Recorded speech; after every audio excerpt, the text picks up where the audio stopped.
قل هذه سبيلي أدعو إلى الله.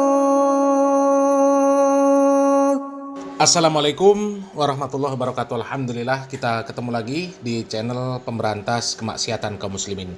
Dan seperti biasa, sebelum kita masuk ke pembahasan, kami ingatkan untuk kaum muslimin yang belum subscribe ke channel ini, silakan subscribe untuk mendapatkan notifikasi ketika ada video-video yang terbaru yang kita upload di channel ini. Dan untuk yang sudah subscribe, kami ucapkan jazakumullahu khairan katsira.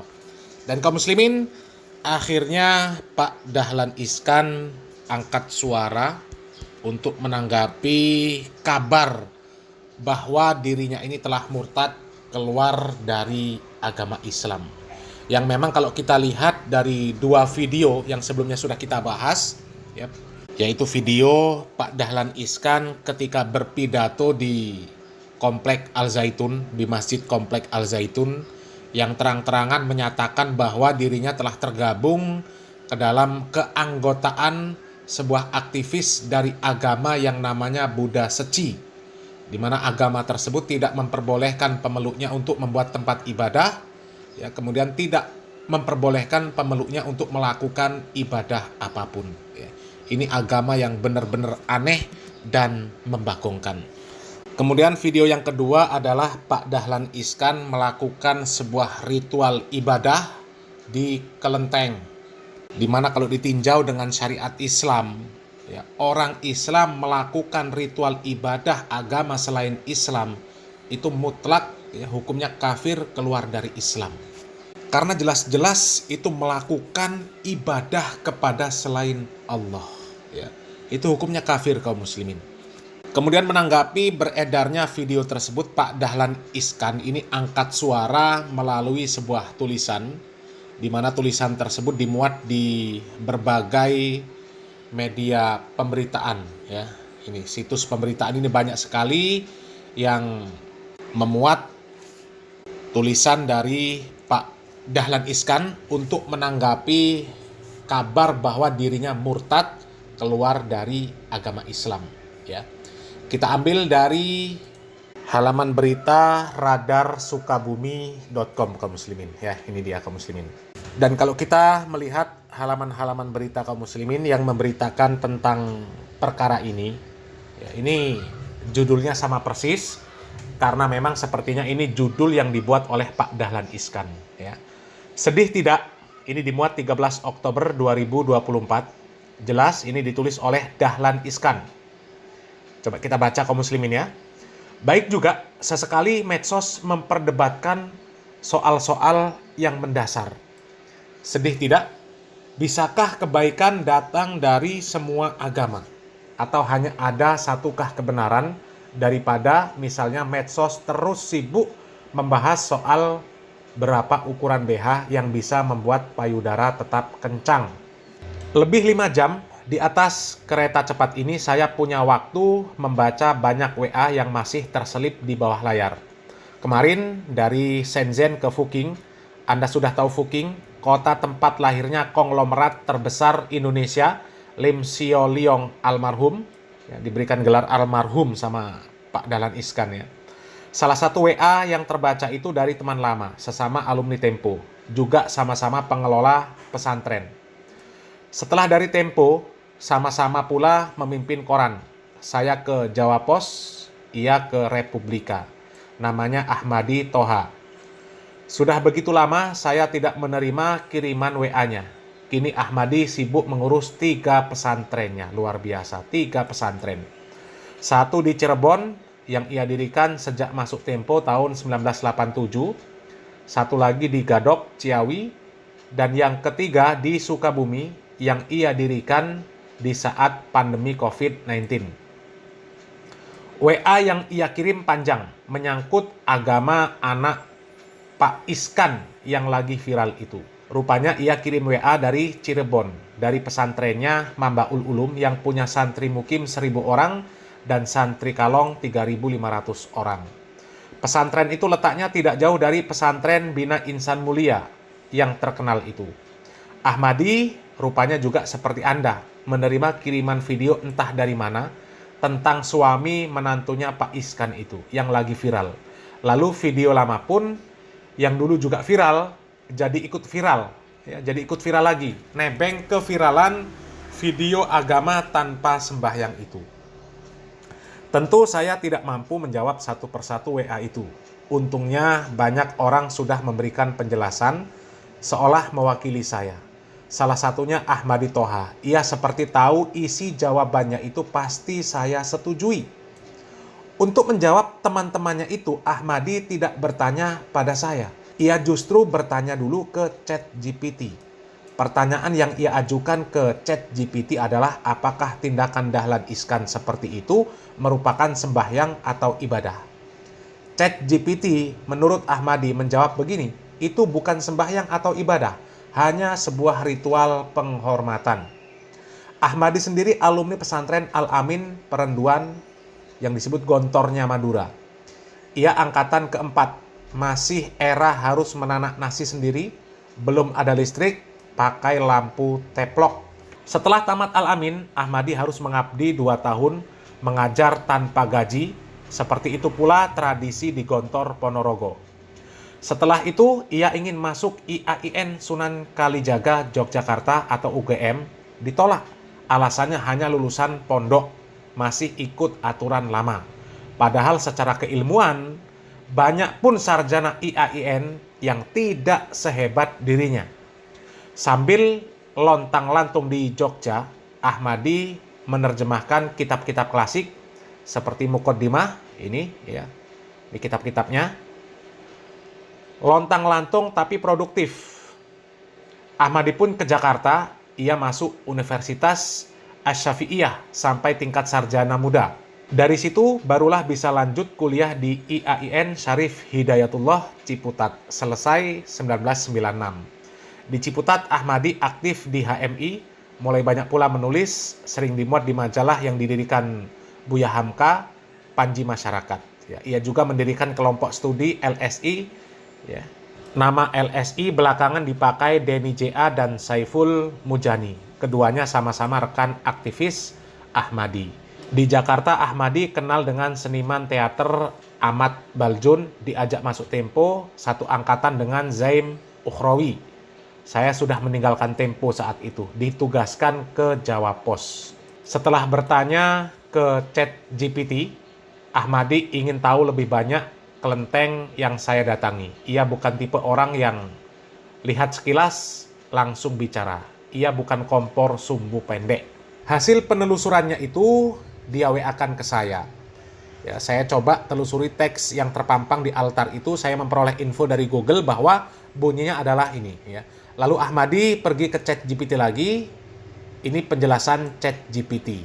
Ya, merujuk pada sebuah kuil aslinya di Taiwan yang didedikasikan untuk Dewa Mazu, Dewi Laut dalam kepercayaan orang Tionghoa. Secara harfiah berarti ponik, berarti gunung, berarti kuil atau istana. Jadi secara keseluruhan tulisan ini bisa diartikan sebagai kuil gunung ponik. Kuil ini terkenal sebagai tempat ibadah bagi umat Taoisme yang memuja Mazu sebagai pelindung para pelaut dan nelayan. Kuil-kuil dengan nama yang sama juga bisa ditemukan di beberapa daerah lainnya di Taiwan, Tiongkok, dan negara Asia lainnya termasuk Indonesia. Itu menunjukkan betapa pentingnya penghormatan kepada Mazu dalam kebudayaan masyarakat pesisir. Mazu dipuja sebagai sosok yang penuh kasih dan penyelamat bagi mereka yang menghadapi bahaya di laut. Menurut legenda, Mazu adalah seorang wanita bernama Lin Mo atau Lin Moniang yang hidup pada abad ke-10 di Fujian, Tiongkok. Sejak kecil, Lin Moniang menunjukkan kemampuan luar biasa seperti dapat melihat kejadian di laut dari jarak jauh dan menyelamatkan para pelaut dari badai melalui kekuatannya. Setelah meninggal muda pada usia 28 tahun, Lin Moniang dianggap sebagai makhluk ilahi oleh masyarakat setempat karena keajaiban-keajaiban yang dihubungkan dengan dirinya. Dia kemudian diangkat sebagai dewi dan dikenal sebagai Mazu, yang berarti ibu leluhur. Kuil-kuil yang didedikasikan untuk Mazu, seperti kuil Feng Shan Gong, banyak ditemukan di wilayah pesisir Tiongkok, Taiwan, dan komunitas diaspora Tionghoa di seluruh dunia. Mazu juga memiliki perayaan tahunan yang besar, terutama di Taiwan, di mana festival untuk menghormati Mazu melibatkan prosesi, doa, dan persembahan. Sungguh banyak pun orang Tionghoa baru tahu cerita itu dari pengasuh pesantren ini, apalagi saya. Sejak Ahmadi berhenti sebagai pimpinan di Harian Republika, saya kehilangan kontak dengannya. Rupanya ia terus jadi aktivis. Selain mengasuh pesantren, Ahmadi juga aktif di Komisi Penelitian di MUI.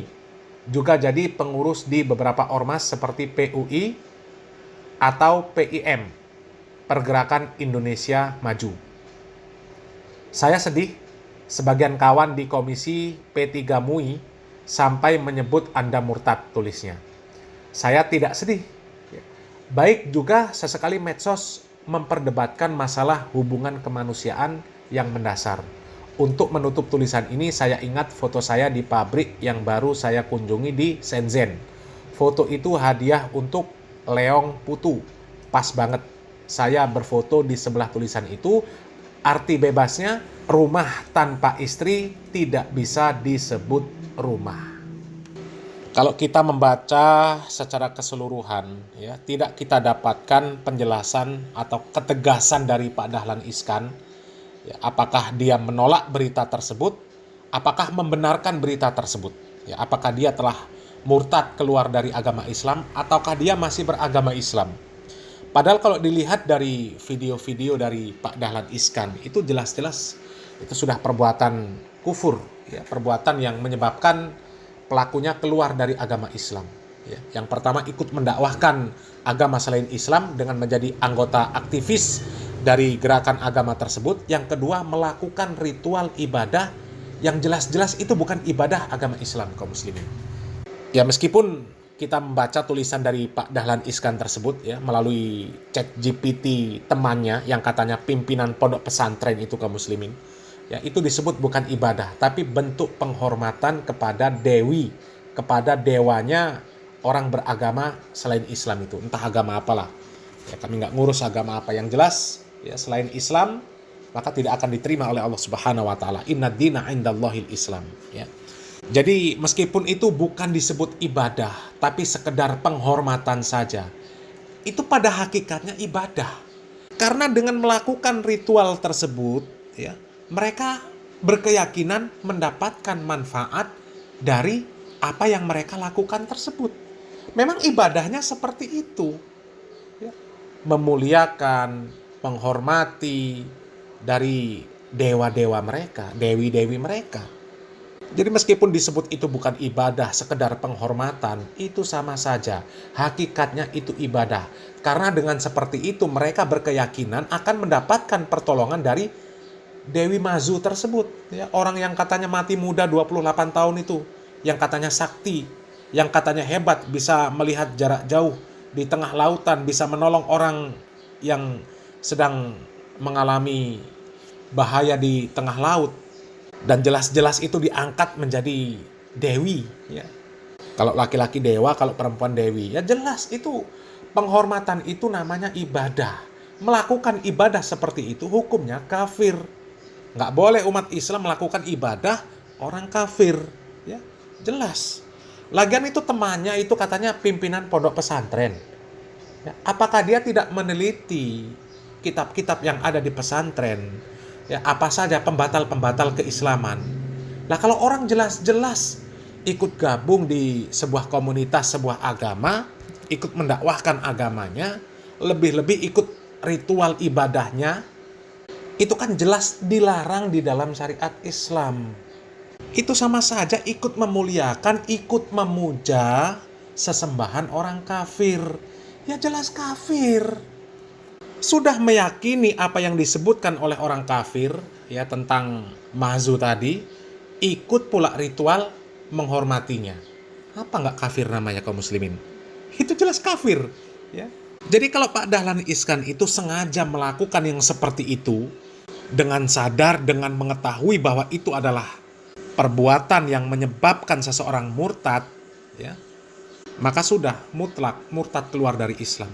Akan tetapi ketika Pak Dahlan Iskan karena kebodohan, beliau tidak mengetahui bahwa itu masuk ke dalam pembatal keislaman, ya mudah-mudahan Allah Subhanahu wa taala ampuni, bertaubat. Tapi kalau melihat tulisan ini tidak ada kejelasan sama sekali, ya, maka secara zohir ya sudah keluar dari agama Islam. Ya. Apalagi kalau kita membaca tulisan Pak Dahlan Iskan di awal tadi, kaum muslimin, ya, di awal tulisannya, ya, beliau mengatakan, bisakah kebaikan datang dari semua agama atau hanya ada satukah kebenaran? Ya, kalau kebaikan itu memang bisa datang dari semua agama, kebaikan, ya, yang sifatnya naluri kita sebagai manusia menilai itu sebuah kebaikan. Itu bisa datang dari semua agama. Sebagai contoh, ya, agama apapun melarang tindakan kriminal. Apakah mencuri, ya, apakah menghilangkan nyawa orang lain tanpa alasan yang hak, ya, apakah berzina, maka semua agama melarang yang seperti itu. Artinya kebaikan itu ya memang bisa datang dari semua agama. Akan tetapi kebenaran itu hanya satu memang. Ya, kebenaran agama itu hanya satu, agama Islam. Dan Islam ini mengajarkan semua kebaikan. Jelas, Islam itu rahmatan lil alamin. Di dalam Al-Quran Allah Subhanahu wa taala jelas mengatakan wa ma arsalnaka illa rahmatan lil alamin. Tidaklah kami mengutusmu wahai Muhammad melainkan untuk menjadi rahmat bagi sekalian alam. Dan Allah Subhanahu wa taala dengan tegas mengatakan di dalam Al-Quran innad dina indallahil Islam.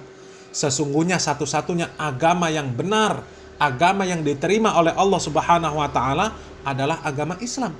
Wa may yabtaghi ghairal islami dinan fala yuqbala min wa huwa fil akhirah minal khasirin. Dan barang siapa yang memilih agama selain Islam, maka sekali-kali tidak akan diterima. Dan di akhirat nanti dia akan termasuk orang-orang yang merugi. Jadi kalau kita membaca tulisan dari Pak Dahlan Iskan yang menyatakan bisakah kebaikan datang dari semua agama atau hanya ada satukah kebenaran, itu menunjukkan bahwasanya beliau itu tidak memiliki akidah yang kuat, tidak memiliki akidah yang sahih. Dan jelas itu akidah-akidah orang-orang liberal kaum muslimin. Ya. Seolah-olah kebaikan itu datang dari semua agama sehingga menilai semua agama baik. Padahal kalau secara syariat Islam, ya, satu-satunya sumber kebenaran itu adalah Al-Quran dan Sunnah. Satu-satunya sumber kebenaran. Artinya ketika ada ajaran-ajaran agama yang lain yang selaras dengan ajaran Al-Quran dan Sunnah, itu adalah turunan dari ajaran syariat Islam. Karena Islam mengajarkan kebaikan. Semua kebaikan Islam ajarkan. Ya, tidak boleh berbuat zalim kepada manusia. Jangankan manusia, kepada hewan, kepada tumbuhan, tidak boleh berbuat zalim. Harus berbuat kebaikan. Bayangkan, ya, ketika menyembelih hewan saja, ya, tidak boleh ditampakkan kepada hewan yang lainnya. Karena apa? Bukti ajaran kebaikan syariat Islam. Dengan binatang saja tidak boleh menzolimi. Ya, jadi kalau kita membaca tulisan dari Pak Dahlan Iskan ini sangat menunjukkan bahwa Pak Dahlan Iskan ini tidak memiliki pendidikan akidah yang benar kaum muslimin. Apalagi tadi menyebutkan bahwa ada konglomerat terbesar di Indonesia namanya Lim Sio Leong, ya, dia berikan gelar almarhum. Almarhum itu, ya, itu adalah orang yang dirahmati Allah Subhanahu wa taala. Bagaimana orang kafir yang sudah mati dirahmati Allah Subhanahu wa taala? Nggak akan mungkin. Allah Subhanahu wa taala dengan tegas mengatakan innalladzina kafaru min ahlil kitabi wal musyrikina fi nari jahannam khalidina fiha ulaika hum syarrul bariyah. Orang-orang kafir dari kalangan ahli kitab dan orang-orang musyrik, tempat mereka adalah jahanam. Mereka kekal di dalamnya selama-lamanya dan mereka itu adalah seburuk-buruk makhluk. Bagaimana bisa disebutkan orang yang dirahmati Allah Subhanahu wa taala? Ya, yang Islam saja kita menyebutnya rahimahullah, yang mudah-mudahan Allah Subhanahu wa taala merahmati dia. Bentuknya doa, mendoakan supaya Allah Subhanahu wa taala merahmati dia. Ini orang kafir sudah meninggal dunia disebut orang yang dirahmati Allah Subhanahu wa taala. Ini kan sangat menunjukkan bahwasanya beliau ini tidak memiliki akidah yang benar. Belum lagi kalau kita membaca ayat-ayat lain, ya, Allah Subhanahu wa taala mengatakan innalladzina kafaru wa matu wa hum kuffar ulaika alaihim laknatullah wal malaikati wan nasi ajmain khalidina fiha la yukhaffafu anhumul adzabu wa lahum yunzarun. Sesungguhnya orang-orang kafir dan mereka mati dalam keadaan kafir, mereka itu mendapatkan laknat Allah Subhanahu wa taala, para malaikat dan seluruh manusia. Mereka kekal di dalam laknat itu, tidak akan diringankan siksa dari mereka, dan tidak pula mereka diberikan tangguh. Sangat jelas kaum muslimin, orang kafir itu mati di atas kekafiran, tempatnya di neraka. Ya, kemudian di ayat lain Allah Subhanahu wa taala mengatakan, innalladzina kadzdzabu biayatina wastakbaru anha la tufattahu lahum abwabus sama wa la yadkhulunal jannata hatta yalijal jamal fi sammil khiyat wa kadzalika najzil mujrimin. Sesungguhnya orang-orang yang mendustakan ayat-ayat kami dan menyombongkan diri terhadapnya, tidak mau mengikuti Al-Quran, tidak mau mengikuti syariat Islam, maka tidak akan dibukakan pintu-pintu langit untuk mereka, dan mereka tidak akan masuk surga sampai onta masuk ke lubang jarum. Bisakah onta masuk ke lubang jarum? Mustahil. Ya. Jadi mustahil orang kafir itu yang mendustakan ayat Allah, yang tidak ikut agama Islam, masuk surga. Mustahil. Dan demikianlah kami memberikan balasan kepada orang-orang yang berbuat keburukan. Jadi sangat jelas statement dari Pak Dahlan Iskan ini menunjukkan dirinya tidak mengetahui, ya, bagaimana akidah yang benar sebagai seorang muslim. Dan kesimpulan kami kaum muslimin kalau membaca tulisan dari Pak Dahlan Iskan, ya, beliau ini, ya, menolak disebut sebagai murtad, ya, akan tetapi dia membenarkan tindakan dirinya yang seperti itu kaum muslimin. Padahal jelas-jelas tindakan yang dilakukan oleh Pak Dahlan Iskan, baik ucapan maupun perbuatan yang di dalam video yang viral itu jelas-jelas menunjukkan dirinya murtad, keluar dari agama Islam. Dan orang-orang yang menyatakan bahwasanya Pak Dahlan Iskan ini murtad, keluar dari agama Islam, disebut sebagai orang sumbu pendek. Tapi nggak apa-apa, memang kita ini sebagai manusia sumbunya pendek. Ya, kita terbatas kepada tuntunan syariat Islam. Ketika syariat Islam mengatakan bahwasanya meyakini adanya ilah, adanya sesembahan selain Allah, ya, maka itu jatuh kepada kemurtadan. Maka ketika ada orang yang dia meyakini adanya sesembahan selain Allah, maka itu hukumnya murtad, keluar dari agama Islam. Kemudian ketika syariat Islam mengatakan bahwasanya tidak boleh seorang muslim melakukan ritual-ritual ibadah selain agama Islam, ya, kalau sampai melakukan ritual-ritual ibadah selain agama Islam hukumnya kafir, keluar dari agama Islam, maka kita katakan ketika ada orang seperti itu, ya, kita katakan keluar dari Islam. Ya. Kita nggak boleh memanjangkan sumbu kita, ya, supaya dinilai baik. Kemudian kita mengatakan hal-hal yang seperti itu tidak menyebabkan keluar dari agama Islam. Karena itu sifatnya hanya menghormati saja. Murtad itu kalau sampai kita mengikrorkan diri masuk ke dalam agama selain Islam, barulah disebut sebagai murtad. Dan mungkin keyakinan-keyakinan yang seperti ini banyak dimiliki oleh kaum muslimin yang ada di negeri kita ini, kaum muslimin. Ya.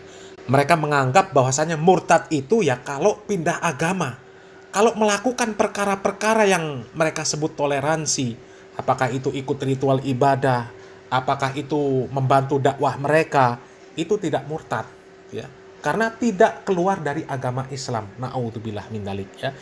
Semoga kita dijauhkan dari keyakinan-keyakinan yang menyimpang seperti itu kaum muslimin, ya. Kita berdoa kepada Allah Subhanahu wa taala, ya muqallibal qulub, sabit qulubana ala dinik. Ya, mudah-mudahan bermanfaat kaum muslimin. Salam waras, salam akal sehat, barakallahu fikum. Wassalamualaikum warahmatullahi wabarakatuh.